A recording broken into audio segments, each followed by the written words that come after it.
Hey girlies, welcome back to my YouTube channel. Today I'm going to be speaking about how I grew my glutes. Not just like all of the science thing. If you want science behind glute growth and if you want like the perfect workout, I have these two videos here which are really going to cover the science and also like the perfect workout and how I structure my workout. But this is more about mistakes that I used to make, the things that I got wrong in the beginning that would have saved me so much time, and the things that if I knew it sooner, my glutes would have grown a lot faster. Here is my glute transformation before and after from when I was really young. I had no glutes. Like people say it's just genetics, blah, blah, blah. Does that look like genetics to you?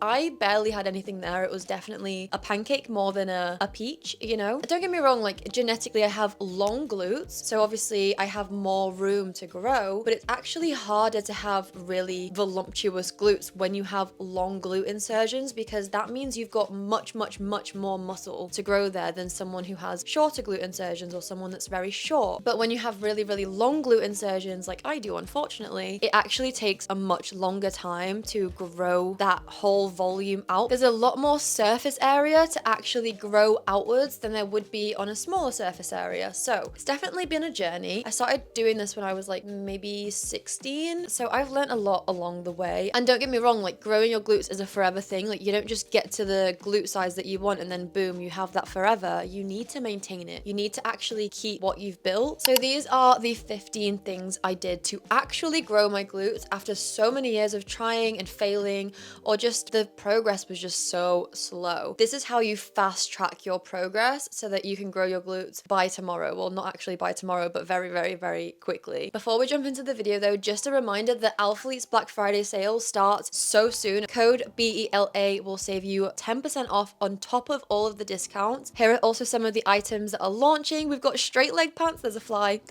We've got straight leg pants launching, which is what I'm wearing right now. And these are some of the items that are launching. I've literally just posted last week a full like review haul of everything that's launching, all of my honest opinions on it. I really go in, I really have a bone to pick with a few items, but then love other items, and I'll link that down below for you to watch as well. It also has all of the information about the Alphalete Black Friday sales, like all of the items releasing, just everything you need to know is in that video. That video will be linked down below, and it's also here if you want to watch that. Let's just jump straight into it because we have a few points to cover, and these will genuinely change your fitness journey so that you can make your glute progress come a lot faster. Number one is consistency. And I know this is a really overly talked about one, but seriously girls, you will not grow if you are not consistent. If you have the most amazing workout ever once a month, you won't see any progress from that. Your glutes will just go straight back to where they were because you're not continuously challenging them and actually giving them any structure to follow at all. I would honestly say that it's so much better to have 8 terrible workouts but you still did something and you were consistent than to have one very good workout in the gym. So consistency is key. You actually really need to be going to the gym week to week, just putting in the work and not giving up. If you just stay consistent, you will grow. Number 2 is progressive overload. Why it's so important to stick to the same workout plan for a good few months. I call them mesocycles. A mesocycle for me is usually like a 6-week block, and I'll usually do that 6-week block again. So it'll be like 12 weeks of the exact same exercises. And that's because like I want to actually get the most amount of progressive overload from my workouts. If I'm constantly changing up my exercises, so I'm doing like a bunch of variety, something different every single time, how on earth do I know that I'm progressively overloading? Because progressive overloading is the increase in either weights or volume or intensity, and you can't do any of those things unless your actual exercises are the exact same. Because how do you know that your weight is going up if you've changed exercises? So for example, you did 80 kg on hip thrust today and then next week you do glute bridges. How do you know if you do 80 kg on that, it's not the same exercise? You don't actually know that you've actually progressed on that. You can't increase the volume, aka the sets or the reps, and make that more challenging because you're not doing the same exercise. So progressive overload is absolutely massive. Also, if you, for example, even are doing the same exact exercises, but then you're never progressively overloading, you will plateau. You will stop growing very quickly because your body isn't being challenged. Your glutes aren't being challenged. You're not pushing your glutes to the next best thing. The biggest tip here is to keep challenging yourself. If this weight, which is 80 kg, is now starting to become all right and easier, do more. On the last rep, on the last set, you should be like barely being able to get that weight up, okay? It should be so difficult to the point where you're failing on that last rep. That last set should be basically failure. If you're not able to fully finish that last rep, you're lifting too light. Up the weight or up the volume. Number 3 is following a plan that actually works.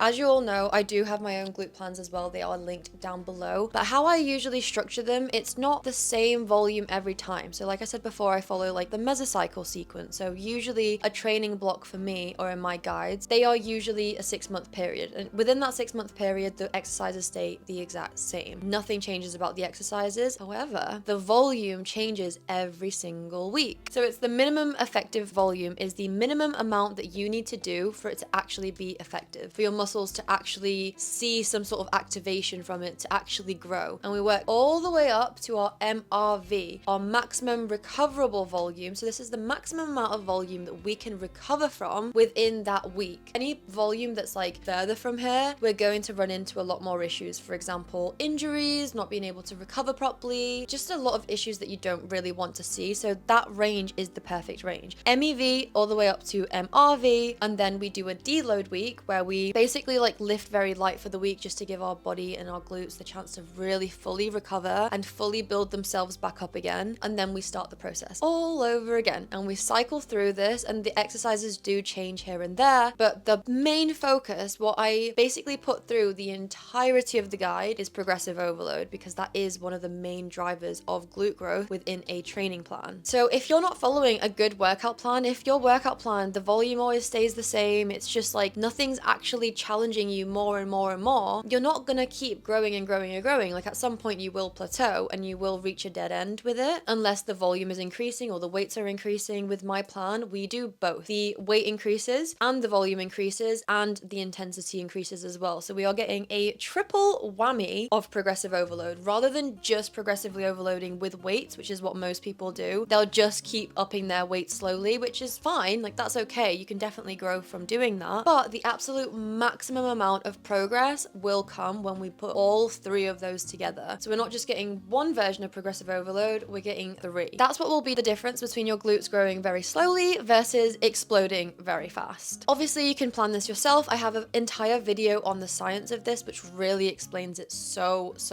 much better than I can do in this like quick segment. So please go watch that. I will link it down below as well. And if you can't be bothered to learn all the science behind it, and you can't be bothered to make your own workout plan and stuff like that, I do have a whole 6-month long glute plan linked down below. And also for the month of November, because it's Black Friday month, here is a discount code as well, just for this month. After this month, this will no longer be available. So if you've ever wanted to try out my glute plan, this is the time to do it. It is a 6-month long glute guide, but at the same time, you can keep repeating that 6 months over and over and over. It's basically an infinite guide. That guide will basically be your forever plan. Like you do not actually need to get any of the glute guide, but I just wanted to do like your absolute ultimate guide that you will never need to buy another one ever again. And there's so many hours of voice notes in it as well, teaching you how to make your own glute plans and teaching you how to do it and explaining the science. But you don't have to listen to those, but there's like the option of both. You can either learn why everything is the way it is, the science, all of it, or you could just follow the plan. Following a good workout plan, whether that's mine, whether that's one that you build yourself, is going to be crucial to growing your glutes as fast as possible. And this goes perfectly into number 4, which is less exercise variation, which we've already spoken about, but it's very true. Any person that's constantly doing like the most crazy exercises for clicks and views, like it's all BS, you know, that's not going to grow your glutes the fastest. I mean, it might be fun if you're really going to the gym because you want your workouts to be more fun, maybe you're a bit bored and you just want that variation and you're okay with your glutes not growing like as fast as possible, then that's fine. Like go ahead, go to the gym, do loads of different exercises, but just be aware that that will not get you progress very fast. You'll still obviously benefit from it, of course you will. You're still going to the gym, you're still lifting heavy weights, etc. But it's not going to get you the progress that you're seeking as fast as possible. Number 5 is fuel. You could have the most perfect workout plan ever, the most perfect consistency, training, progressive overload, all of it. But if you are not eating, you will not grow. It's like scientific fact. Like, you simply cannot. It's impossible for you to grow if you're not giving your body the fuel that it needs in order to rebuild your muscles bigger. Because what happens is every single time we work out, we make many micro tears in our muscles, and we don't actually grow in the gym. We grow when we're resting. So the gym creates loads of micro tears, and in your rest, your glutes basically repair themselves a little bit bigger than they were before. And then you go to the gym and you tear them, and then in the rest they recover and they grow a little bit bigger than they were before, and a little bit bigger and a little bit bigger, and until you actually get crazy glute progress and muscle gains. Now, if you are not fueling properly, if you are in a massive calorie deficit, if you are not eating enough protein, you simply do not have the raw materials that you need in order to use that to grow those muscle fibers. And if you don't have the materials to grow them, then you can't grow. They'll just repair themselves still the same size because they simply don't have raw materials to use in the actual fiber repair process. And that is also why protein is so incredibly important. Like, you should be eating around 1 gram of protein per pound of body weight. Now, everyone has a different number for this. The number I just gave you is on the much higher end, but I always think that it's best to overshoot than undershoot, because at least when you're overshooting, let's say for example, I'm 140 pounds. I try and eat 140 grams of protein a day. And a lot of the time I maybe hit 110, 120 because I'm overshooting. That's still in a very good range, and I'll still be growing even if I don't get that number perfectly. If I aim for a lot less and I undershoot on that score, I'm probably not getting as much protein as I need. But I personally find the 1 gram per 1 body weight the easiest to follow. I just find it personally works best for me. But here are the other numbers as well that people do tend to say in case you want to do your own research. I've personally done quite a lot of research on it, and I just think that there's no harm in going a little bit above. And even also like people that I really look up to, like Jeff Nippard, which is really good in the science field here on YouTube. He always says that it's just better to go on that upper range, especially if you just want the maximum amount of muscle development. Number 6 is focusing on form. Now, it's really easy to go into your workout and just get it done. Like, let's just get the sets done and just get out of here. But sometimes that ends up making you just speed through it, and you don't want to be just rushing through it and just getting it done as fast as you can, because fast isn't always the best. You want to be slow, control, making sure your form is spot on, making sure that you feel that mind to muscle connection in the exercise. If you're just lifting for the sake of lifting, like 1, 2, 3, 4, like, it's very hard to know that the right muscle group is engaged perfectly. Like, it's hard to know that you're actually lifting fully with your glutes and not with like your entire bone structure, not with your back, not with your hamstrings. Like, you really want to make sure that you are thinking about your glutes and really engaging them. And how you do that is to go slower, go controlled. How I imagine it is feeling my glutes tearing, which sounds really sadistic, but I swear that always gets me the best results and also the best activation during my exercises, is if I actually feel my glutes pushing that weight forward or lifting that weight up. Like, I really imagine my glutes taking all of that power, and that is really how you get the best mind to muscle connection and making sure that your glutes are actually as activated as they possibly can be in each of the exercises. Slow and controlled. You don't need to rush through it. Actually try and feel your glutes working throughout the whole exercise and go slow. Really try and control that movement, and you will see much better results. And also, if you can't control that movement, if you can't go a bit slower, you're probably lifting too heavy. So put the weights down a little bit. Focus on that mind to muscle connection first before you go and up your weights. Your glutes should be trembling, shaking, crying, screaming. That's how you want to leave every single glute workout. And if your glutes aren't, you're probably doing it wrong. Number 7 is training intensity.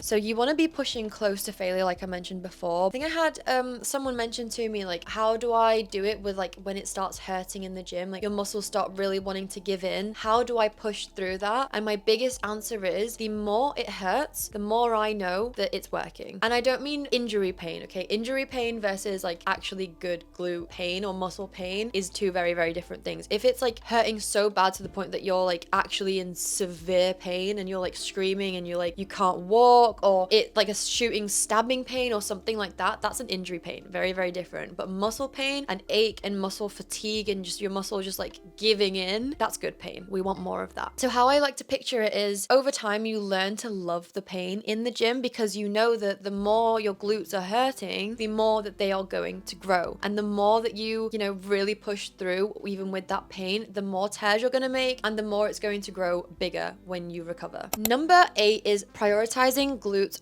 first in a workout.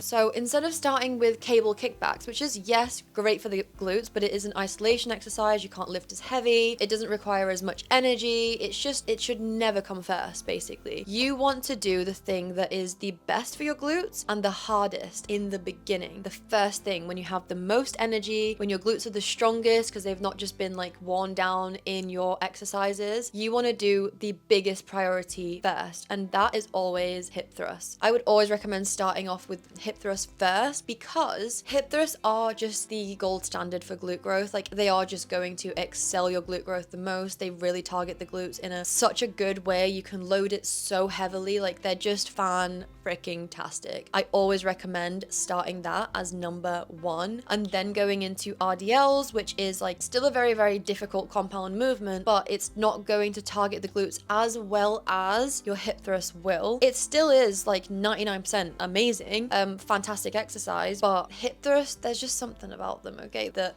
really, really, really excel glute growth, because you're almost not exactly isolating them, because they are still technically a compound movement, and you're not specifically just isolating the glutes because your hamstrings are involved, your quads too, etc. But they do by far target the glutes than they do anything else. Whereas RDLs, you are involving your hamstrings a lot more and other parts of your body, your back, like everything else is also, you know, helping you with that load a little bit. So I would always say hip thrust first, then RDLs, and then you can go into your unilateral movement. And after your unilateral movement, right at the end should be your like isolation movement, your easier one. We finish on isolation because they're usually higher reps. You usually can't load them as heavy either as like hip thrusts or RDLs or sumos, etc. And also they're kind of like a good finisher to really rip the most you can out of your glutes right at the end of the session when you're already exhausted. They don't require as much energy as some of the big, heavy, really loaded compound movements do. Number 9 is rest and recovery.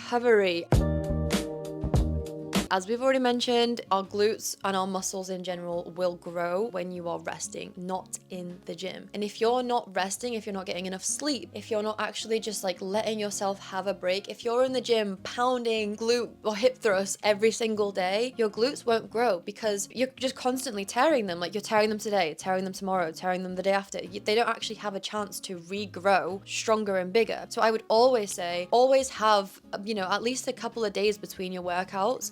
I personally like to go to the gym twice a week for my glutes. So I'll usually do like a Monday and a Friday, or a Monday and a Thursday. I'll always leave at least 2 to 3 days in between my workouts. However, you can definitely go to the gym 3 days a week to work out. One day isn't efficient because you can't pack that much volume into just 1 day a week. I would say the best ones is either 2 times a week or 3 times a week. I personally prefer 2 times a week because I like my workouts to just be super intense, and also I'm in the gym for about maybe an hour to 2 hours depending on where I'm at in my mesocycle. If I'm on the first couple of weeks, maybe it's an hour. If I'm on the last week, I'll be in there for 2 hours, okay? But you could also split all of that volume and all of those reps and sets and exercises into 3 days. I explain this also in my guide, link down below, of how you can do this. I walk you through it, how to actually split it through into 3 days, because you can take that, my workout plan, and actually, you know, make it more flexible for your routine if you would prefer to be in there 3 days a week with shorter workout sessions. Absolutely fine. Very, very, very doable. I would say that's like the sweet spot, is either 2 or 3 days a week. Number 10 is quality sleep. Now, this one may sound like, oh, like sleep, here we go again. Everyone tells me to sleep enough, but genuinely, sleep will impact so many areas of your life. It's actually quite crazy. The more I research this science of sleep, the more I'm scared, because my sleep is awful. Like, my sleep is so bad. ADHD girlies, if you have ADHD, you know what I mean. It has always been a problem for my entire life. Since I was a child, I have always struggled to sleep. And I've always had such a terrible routine with sleep. And I noticed that I was doing everything perfectly. perfectly. Like my food, perfect, tracked, macros, the protein, my training plan, everything was spot on except my sleep. And I just was not growing, and I could not understand it until I fixed my sleep, and until I had a more healthy bedtime routine, until I had a more consistent bedtime routine, until I tried to actually calm myself down at night. I started maybe reading or listening to Audible, started winding myself down to actually be able to get a good night's sleep, and I started prioritizing sleep. I suddenly exploded in growth and in my muscles and in my recovery. Everything was better, and my glutes finally just showed up, you know, they were here. So do not overestimate how important your sleep is. And this isn't just for glute growth or muscles, this is for everything: anxiety, ADHD, just your overall well-being, everything, every area of your life that you could possibly imagine, it affects. So do not overestimate sleep. Number 11 is stop listening to random influencers. I know technically I'm an influencer and you're listening to my video, so this is a bit of a conundrum and a bit contradictory, but I don't mean every influencer, but I just mean if you have a good plan. Let's say if you get my plan down below, or you have this really solid plan, stick to it. Don't let like these random influencers that are doing a whole bunch of variety or this new shiny exercise, don't let them sway you into feeling like you need to adopt that exercise. There's been plenty of times previously when I was first new to the gym and I had, you know, a training plan and stuff, and instead of just sticking to it, I would see someone that I follow doing this like really cool exercise, and I'd be like, what's that? How do I do it? And then I'd change it around and implement it in my workout plan, and not actually follow my workout plan and just keep changing it every couple of weeks because I'm like, oh, I want to do this or I want to do that. Again, with the variety and with like the constantly doing new things, pick a plan, stick to it for at least a minimum of 6 weeks, minimum, and then you can, you know, slowly alter the plan next time round. Your next mesocycle can slightly change. For example, in my glute guide down below, every mesocycle, like the 6 weeks are the same, and then the next 6 weeks are slightly different. Like I'll change maybe an exercise or two, and then it'll follow the same routine again. Then the one after that, maybe it'll change another exercise or two, and then you slowly change out your exercises over time. Don't keep doing it week to week because you will not see the progress when you're doing it that way. Number 12 is patience. Now, this one is obviously a common one. Everyone expects me to say this, but genuinely, if you are not patient, like you can't go to the gym for 2 weeks and expect your glutes to be, you know, the size of Everest. Like it's just not gonna happen that way. It does take time. And even though I'm giving you all of the tools to basically have the fastest progress humanly possible and grow your glutes as fast as possible, it still takes time. Like you won't wake up tomorrow with a BBL badonkadonk. It's physically and scientifically impossible. It just does take time, and everyone's timescale is different. Some people react to the gym a lot faster, some people a little bit slower. Everyone is slightly different. It depends on genetics. So just because someone else has, you know, got this progress in 6 weeks or whatever, don't compare yourselves to them. It is different for every single person, and also especially if it's like Instagram comparisons, it's all fake, or they don't actually disclaim how long it actually took. Like it's just all a bit curated, and you don't actually know what's real and what's not. So stop comparing it to random Instagram transformations. They're not all honest, they're not all true, and it just does take time, and you just have to be patient and enjoy the process, because sometimes it can feel like, why is it not here yet? But sometimes when you do that, it feels like it takes a lot longer than it would have done if you just enjoyed the process. And also sometimes you could actually be growing but not noticing it because it's so slow of a change. Like it's slight, you know, it happens over time. So make sure to take pictures, measure your glutes, actually take pictures, you know, in the same exact clothing with a plain white wall. You will start to notice the difference, because sometimes our eyes are deceiving and they're not always honest, and we can have a little bit of body dysmorphia. Okay, so don't trust your eyes or the scale. The scale is all BS. Just trust the pictures. Take some pictures and you will be able to see. That leads on into our next point, which is progress tracking. Again, with the pictures, make sure you actually track a measurement of your glutes, a picture that you've taken. Maybe every month, take a picture. On the first of the month, take a picture stood in the same wall with the same outfit, and you will start to notice the difference, because sometimes it's really hard to see it on the day-to-day. You will notice it maybe a couple of months down the line, but like on the day-to-day, there's such small increments that you can't really visibly see it. But when you put the pictures side by side, that's when the real magic happens. So this is the biggest point as well, is track your progress, because I think sometimes we think we're growing a lot slower than we actually are. So track your progress. Next up is reducing cardio. Now, I think a lot of people, when they first start the gym, they just go on the treadmill and they just walk, or they just run, or they just do Stairmaster, and they don't pick up the heavy weights and, you know, lift heavy weights and really challenge themselves on that front. Cardio is not something that you should never do. Cardio is still so good for your vascular health. It's good for, you know, longevity. It's good for aging. It's good for so many reasons, but it's not going to grow you. It's not going to grow your glutes. So if you spend a lot of time on cardio, you're taking that energy away from your glute session. For example, if you go into the gym to train glutes and you start it off with 30-minute incline walk, by the time you start your glute session, you're going to be already quite tired. So either put it at the end of your workout, which I also don't recommend doing, because there is some science to prove the fact that that can also actually make your glute workout less effective if you do a lot of cardio right after it. So the best days to do it are on your rest day. Like, go for walks on your rest day, do incline cardio on your rest days, do maybe running or whatever else you want to do on the rest days, not on your glute days. Remove the cardio on the glute days and just focus them on your upper body days or your rest days or any other time during the week. And also, if you go overboard with that as well, bear in mind too, that's still fuel that you're technically using up, and you might be accidentally putting yourself in a deficit if you're walking just a lot. If you're getting a lot of steps in, maybe you're putting yourself in like a deficit that you didn't even realize about. So just keep that into consideration as well, because you definitely need to be in either at maintenance or in a slight surplus when you are trying to grow your glutes.